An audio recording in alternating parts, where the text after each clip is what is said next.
Hi, I'm Zayla, and this is the moment my family officially made it clear. I was the outsider. It started on a Thursday evening, one of those casually orchestrated dinners at my parents' house in Kirkland, where everything felt normal until it wasn't. The lights were dimmed, the wine already half gone, and that faint hum of fake harmony buzzed under every laugh. Lily, my older sister, walked in late. She always did. A silk blouse that probably cost more than my rent, 6-inch heels, and the kind of confidence that made everyone stand a little straighter when she entered. She tossed her designer bag onto the armchair like she owned the room. "Oh my God, Dad! That salmon smells amazing!" she said, slipping her arms around him, her voice honeyed. She barely glanced at me. "Zayla," she said with that detached brightness, "you're still doing the graphic thing, right?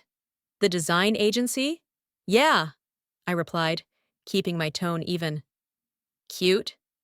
"Cute. Like a toddler's finger painting." Dinner unfolded in textbook Lily fashion. She led every topic: her clients, her condo remodel, the high-profile networking party she'd just hosted. My parents were locked in, nodding and smiling like she was delivering a TED Talk. Then, without warning, she leaned back, swirled her wine glass, and dropped it. "So, we've decided on a family cruise this summer. Caribbean, 7 nights, luxury suite. We're already booking everything." My mom lit up. "Oh, Lily, that sounds like a dream." My dad raised his glass. "Now that's a vacation." I waited. 1 beat. 2. Lily turned to me, lips curled like a polite razor. "But Zayla, we figured it might be best if you didn't come this time." Silence. Even the candles seemed to flicker at that moment. I blinked. "Sorry?" "It's just, we want it to be relaxing, drama-free," she said, tilting her head. "You've been, going through some stuff. We thought maybe it'd be a good time for you to regroup." "Regroup?" I repeated, my voice quiet. My dad cleared his throat. "It's not personal, honey. Just a break. For everyone." My mom didn't even look up. And there it was. That unmistakable sting of being erased from your own story. I'd always felt like the side character in Lily's world, but this was the first time they'd written me out entirely. Still, I didn't give her the satisfaction of seeing me flinch. I smiled, just slightly. "Of course," I said. "Wouldn't want to bring down the vibe." She nodded like we were business partners shaking on a deal. "Exactly." I excused myself after dessert, some artisanal tart that tasted like betrayal, and drove home in silence. The car ride was the longest 15 minutes of my life, but I didn't cry. Not yet. I sat in my apartment, the hum of the fridge filling the room, her words looping in my head. "We thought maybe it'd be best if you didn't come." There are moments that break you, and then there are moments that sharpen you. This was the latter, because Lily just confirmed what I'd long suspected. I wasn't family to them. I was background noise, the cautionary tale, the one who stayed quiet, kept peace, and accepted the scraps. But what happens when the quiet one stops being quiet? She thinks she uninvited me from her cruise. She has no idea. The real trip's about to begin. I didn't sleep that night. Not from anger. From clarity. There's a strange kind of focus that settles in when someone throws you out of the story like a spare prop. The mind starts reviewing every scene, every look, every subtle cue you ignored, because it was easier than confrontation. Friday morning, I sat at my kitchen table, untouched coffee growing cold, scrolling through my banking app, more out of habit than purpose. That's when I saw it. A $5,000 charge. From Royal Mariner Cruise Lines. I stared at it for a moment, confused. My personal card, not the joint one I used with the design agency. My eyes widened. The transaction wasn't pending. It had cleared. It was my card. A faint pressure grew in my chest. I refreshed. Checked the date. Checked again. Then it hit me. I remembered a vague conversation from 2 weeks ago. Lily borrowing my laptop to send a quick client email while we waited at our parents' place. I'd stepped out for wine. That lying, preening, I stood up so fast the chair scraped across the floor. She didn't just exclude me from the cruise, she used my money to fund it. I laughed. Out loud. The kind of laugh that's more disbelief than humor. The kind that happens right before something inside you breaks. Okay, I whispered to myself. So this is war. I spent the next hour going through statements, email alerts, and browser histories. I wasn't looking for justice. I was looking for precision. If Lily thought I was going to roll over and let her walk away with $5,000 and a smug little cruise, she'd miscalculated the wrong woman. I called my bank, flagged the charge. Then I called a friend of mine, Arden, a corporate attorney with a side hobby of helping friends screw over unethical family members. "You're telling me your sister stole your credit card to book a vacation you're not even invited to?" he said, somewhere between incredulous and impressed. "Correct? And she's not a moron? Are we sure?" "Unfortunately, yes. She's just the kind of narcissist who thinks she's untouchable." "You have access to the receipts, authorization data, her email logins?" "Working on it." He paused. "Do you want to destroy her, or do you want your money back?" "I want both. And I want her to regret ever thinking I wouldn't fight back." I heard the grin in his voice. "Then you're calling the right guy." By afternoon, I was knee-deep in research. I pulled old texts where she asked for tech help, emails she had accidentally sent from my account, and a couple of suspicious login alerts I'd dismissed back then. The picture was forming. Lily hadn't just stolen my card. She had used my identity to get a better cruise deal through a loyalty rewards account in my name. She'd spent my money, stacked my airline miles, and had the gall to cut me out of the whole event like I was the hired help. I wasn't going to report her. Not yet. Revenge is best served with precision, not panic. And this wasn't about money anymore. This was about narrative control. If she wanted the spotlight, I'd give it to her. Blazing. That night, I drove to my parents' house. Not for dinner, not for confrontation, just to listen. They were home, relaxed, laughing, Lily there again. She didn't expect to see me. I didn't knock. "Oh," she said, caught mid-laugh when I walked into the living room. "Didn't expect you." "Yeah," I said coolly. "Just dropping off a bottle of wine I forgot." She froze, probably wondering if I knew. I smiled at her like I didn't have a folder on my desktop labeled Lily Evidence. My mom made polite noises about me staying.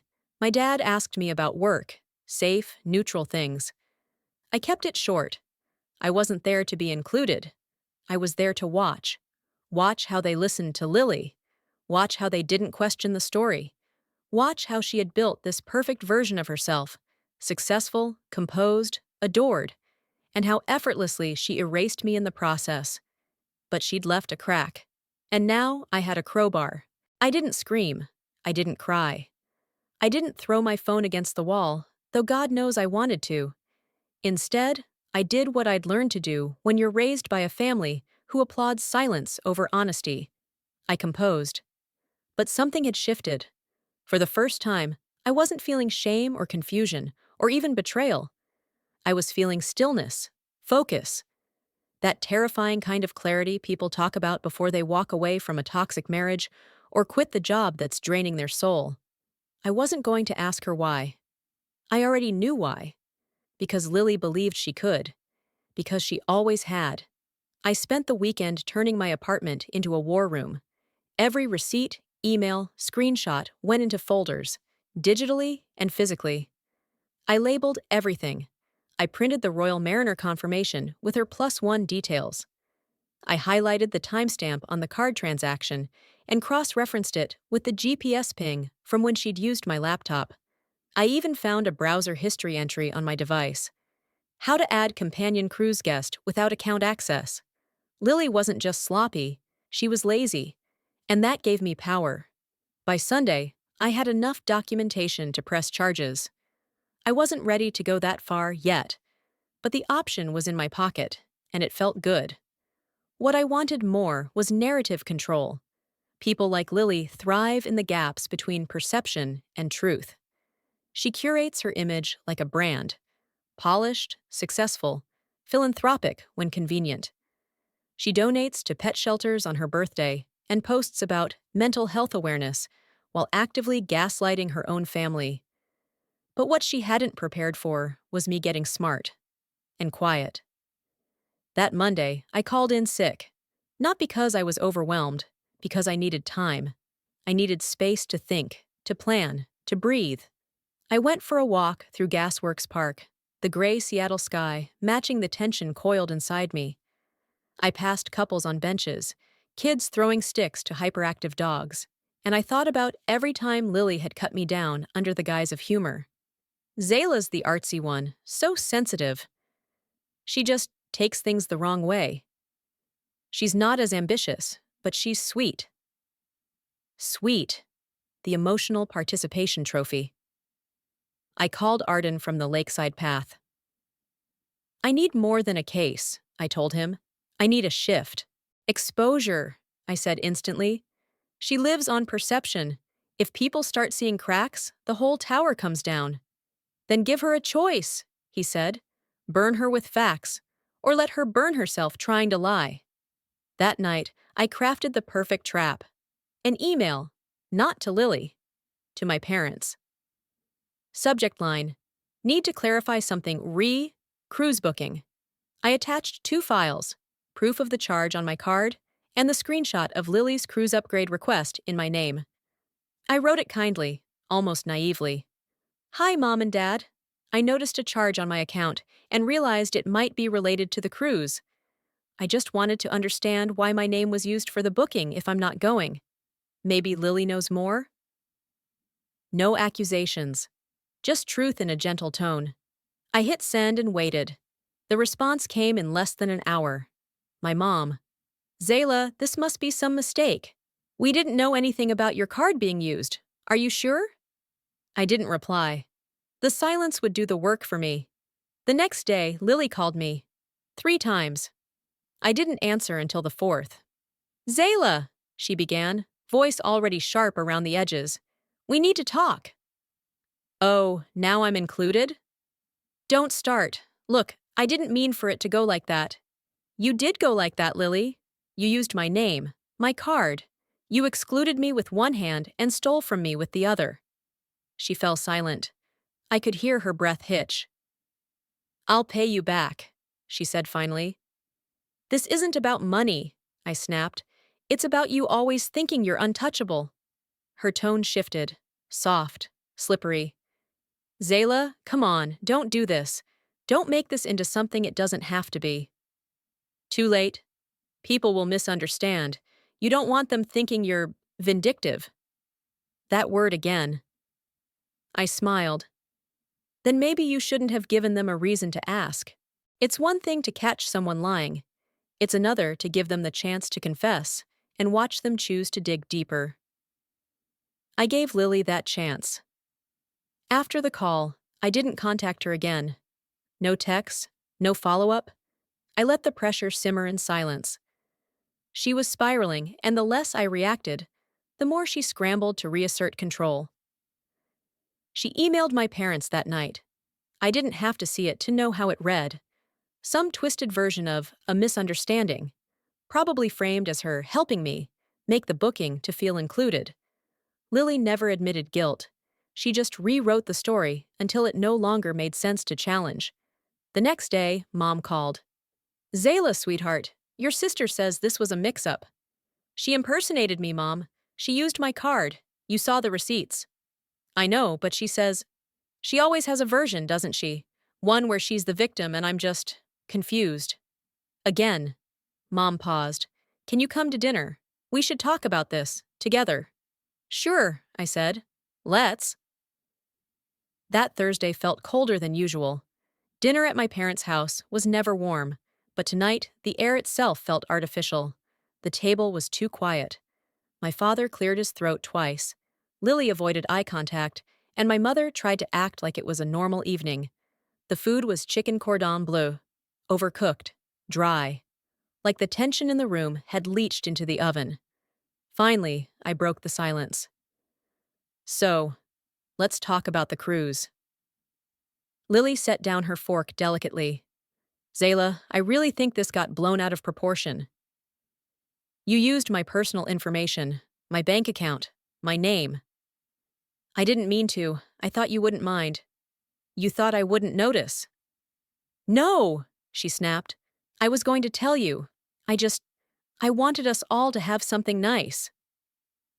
I tilted my head. So your idea of something nice was lying, stealing, and excluding me? Impressive. My dad finally looked up. Girls, please! I'm not a girl, I said quietly. I'm your daughter, and I've been invisible in this family for years, but I'm done playing along. You've always been so dramatic, Lily hissed. You twist everything into some big moral battle. Oh, and you twist everything into your personal brand, I shot back. But not this time. She stood abruptly. Fine, I'll cancel the cruise. I smirked. Oh, it's already canceled. Fraud investigation flagged the transaction. I made sure of that 3 days ago. The room went still. Wait, what? She whispered. I filed a report. They're reviewing everything under your name now, including the email you sent as me. Mom gasped. Zayla! No, I said firmly. Don't you dare ask me to protect her again. Lily left halfway through dessert. She didn't say goodbye. Dad walked me out to my car. She's not perfect, he muttered, but she's still family. So am I said, unlocking the door. You just never noticed. He didn't argue, and for once the silence felt like truth. The day after the dinner, I expected silence. I didn't expect chaos. By noon, my phone buzzed with a message from my cousin Jenna. Hey, just saw Lily's post. Is everything okay between you two? I opened Instagram. There it was. A perfectly filtered photo of Lily holding a suitcase in front of a luxury hotel, captioned, Sometimes you just have to take a break from negativity, even if it's family. Protect your peace, do not engage. The audacity of it. The sheer Lilyness of it. She couldn't admit what she'd done, so she spun it. She wasn't the fraud. She was the victim of negativity, and the likes were already climbing. Sympathy rolling in from people who knew nothing. It wasn't just infuriating. It was brilliant. She knew what she was doing. She was getting ahead of the story. Making sure if the truth came out, she'd already framed the narrative. I called Arden. She's pivoting, I told him. Of course she is. The moment she realized she can't control you directly, she switched to controlling perception. Classic PR panic. She's weaponizing my silence. Then speak. Not loudly, strategically. That night, I posted one photo. No caption. Just a cropped screenshot of the cruise transaction on my card, with her name listed under guest. No hashtags, no drama, no direct tag. But the implication, crystal clear. The comment section lit up within minutes. Wait, is that what I think it is? Did she seriously use your card for her trip? Tell the full story, Zayla. Don't let her play you like this. And there it was. The power of silence, broken only once, and with surgical precision. By morning, Lily's story was unraveling. Her Instagram was locked, comments deleted, DMs ignored. But it was too late. People had started asking questions she couldn't delete. Later that week, Mom called again. She's having a hard time, Zayla. Did she tell you why? She said she made a mistake, that she didn't think it would spiral like this. I paused. You mean she didn't think I would respond? My mother was quiet for a moment, then softer. You've changed. No, Mom, I stopped hiding. The news of Lily's suspension spread faster than I expected. Real estate's a small world, especially in a market as image-obsessed as Seattle. Word of a fraudulent testimonial, plus financial misuse tied to a sibling's identity, traveled like smoke through dry grass. I didn't gloat. I didn't post another thing. Instead, I went quiet again. Not out of fear, but because it was over. Or at least I thought it was, until she showed up at my door. I was home that evening, curled up in sweats with a bowl of popcorn and an old true crime doc humming in the background. A knock came, Too light to be delivery, too specific to be a neighbor. When I looked through the peephole, I froze. Lily! No makeup. Hair tied back in a way I hadn't seen since college. She was holding flowers, cheap ones, gas station hydrangeas, that already looked tired. I didn't want to open the door, but I did. Just the chain. Zayla! She breathed out like my name physically hurt. Can I talk to you? I didn't answer. I just stared. Please. What could you possibly say that would make sense now? I messed up. You think? No. She corrected herself, voice cracking. I mean, I've always messed up, but this broke everything. You broke everything. Her eyes welled, but I couldn't tell if it was guilt, grief, or just the shock of consequences finally catching up. I lost the Beck account. My license is on hold. They're going to audit every single listing I've closed in the last 6 months. I might get sued. I felt a flicker of something. Not sympathy, not vengeance either. Just that cold, detached awareness that comes when you've predicted every single domino, and now watch them fall, exactly on cue. So you came here for what? An apology? Or to make me feel bad for not staying quiet? I came because you're the only person who really knows me. Her voice shook. And I need you to believe that I never meant to hurt you. I laughed. I didn't mean to. It just escaped, not mockery, disbelief. You've been hurting me my whole life. You just finally got caught. She went silent. You used my kindness like a step stool, I continued, because you knew I wouldn't push back. You've always known. Her shoulders dropped. I thought if I looked like I had it all together, I'd actually be worth something. That stung in a place I wasn't ready for. You were already worth something, Lily, I said, softer. But you were so scared of not being perfect, you became cruel. Her eyes flicked to mine. So what now? I don't hate you, I said, but I don't trust you, and I'm not going to fix this for you. She looked down at the flowers. Then, without a word, she placed them on the doorstep and walked back down the hall. I closed the door, and this time I didn't cry. I felt something else. Lightness. Later that night, I got a message from Mom. She told us everything. I didn't realize how far it had gone. I'm sorry we didn't listen to you sooner. I stared at the text for a long time, then typed, I stopped needing you to, and hit send. Because the truth was, this wasn't about them anymore. Spring came late that year, but when it arrived, it felt intentional. The cherry blossoms bloomed all at once along the path near Gasworks Park, the same one I used to walk when my world still revolved around being tolerated. Now, every petal that fluttered past felt like a page turning. I didn't just survive Lily, I outgrew her. But the real victory? Realizing I never needed to compete in the first place. After the fallout, the world didn't collapse, it recalibrated. Lily disappeared from social media for a while. When she came back, it wasn't with her signature polished quotes or grind-set content. It was a simple selfie, no filter, no caption.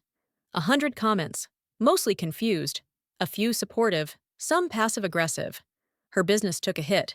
Several clients pulled out.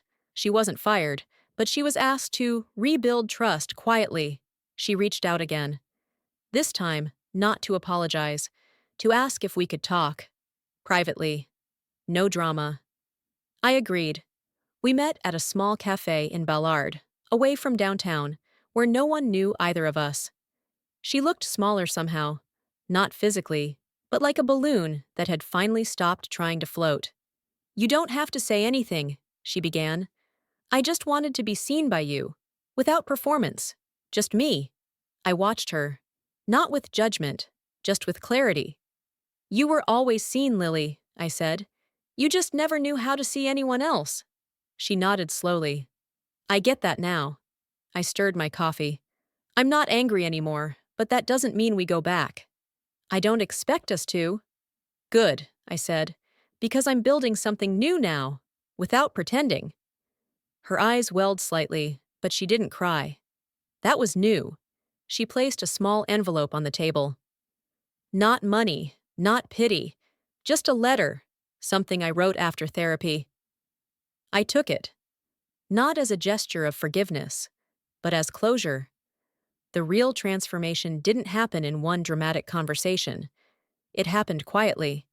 In the mornings, I woke up without that tight knot of needing to prove myself. In the weekends, where I started saying no without guilt. In the job I left behind, because I realized I'd outgrown clients who only saw me as Lily's artsy little sister with Adobe skills. I launched my own design studio, small, intentional, clients who actually respected boundaries, work that reflected my values. It wasn't flashy, but it was mine. Months later, my mother came to visit. She brought pie, store-bought. We both pretended it was homemade. We sat on my balcony in silence until she spoke. "We weren't fair to you." I looked at her. "No," I said. "You weren't." She nodded. "But I see it now. What we let her become. What we ignored in you." I didn't hug her, didn't cry, but I let her stay for tea. Because healing isn't a moment. It's a pattern. One that breaks when you finally stop dancing around the silence. One evening, I got a DM. Not from Lily, from someone I didn't know. "Hey, I followed your sister for years, thought she was everything. When you posted that one screenshot, it changed how I saw her. But more than that, it made me realize how many people in my life get away with things because I stay silent. Just wanted to say thank you." That was it. No parade, no viral moment. Just one message that landed exactly where it was supposed to. People think revenge is loud, public, explosive. But the most powerful revenge is choosing to walk away with your soul intact, while they stay stuck in the world they built on lies. Sometimes it takes losing people to find yourself. I spent years swallowing my voice to keep the peace, convincing myself that being the good daughter meant being quiet, agreeable, small. But silence is a dangerous kind of loyalty, especially when it's only ever expected from you. I learned that choosing yourself doesn't mean you're cruel. It means you're done being collateral damage in someone else's story. Have you ever had to step away from people you love just to finally hear your own thoughts? If this story resonated with you, if it made you think, reflect, or feel something, let me know where you're watching from in the comments. Or tell me, what part of the story hit home for you? And if it didn't, tell me why. I'd love to hear your perspective too. If you're new here and want more powerful, real-life inspired stories like this, don't forget to subscribe to the channel. Hit that button so you don't miss what's coming next. There's always more truth to tell.